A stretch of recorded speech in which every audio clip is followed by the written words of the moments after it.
எல்லாரும் ரோஜா செடிய பதியம் போட்டு காமிங்கக்கா அப்படின்னு சொல்லியிருந்தீங்க. அதுக்காகவே கஷ்டப்பட்டு வீடியோ எடுத்து வச்சிருந்தேன். அது வந்து எப்படியோ டெலீட் ஆயிட்டு இருக்கு. இது ஒரு வாட்டி மன்னிச்சிடுங்க. நெக்ஸ்ட் டைம் வந்து அழியாம பாத்துக்கிறேன். ஸோ இந்த ரோஜா செடி வந்து பதியம் போட்டு கிட்டத்தட்ட 1.5 மாசத்துக்கு மேலே ஆயிடுச்சு.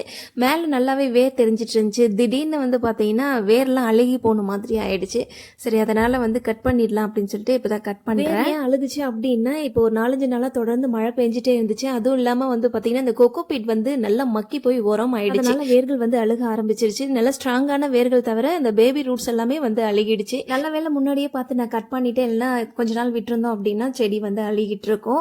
ஸோ இன்னுமே அந்த பேபி ரூட்ஸ் எல்லாம் இருக்கு பாருங்க. அந்த பதியம் போட்ட இடத்துல ஒயிட் கலர்ல இருக்கு. ஸோ அதுல இருந்து நிறைய வேர்கள் வந்து ஒரு தொட்டியில எப்பவுமே செம்மண்ணும் எருவும் கலந்த கலவையை வச்சுப்பேன். ஸோ அதுதான் வந்து செடிகள் நடுறதுக்கு பயன்படுத்துறேன். ஸோ இது மட்டும் இல்லாம கிச்சன் வேஸ்ட், எக்ஷெல், வாழைப்பழ தோல், சாம்பல் அந்த மாதிரி எல்லாம் நான் வந்து இயற்கையாக கிடைக்கிறத நான் அடிக்கடி பயன்படுத்துவேன். அதனால தான் நிறைய பூக்கள் தருது. நீங்களும் ட்ரை பண்ணி பாருங்க. நன்றி.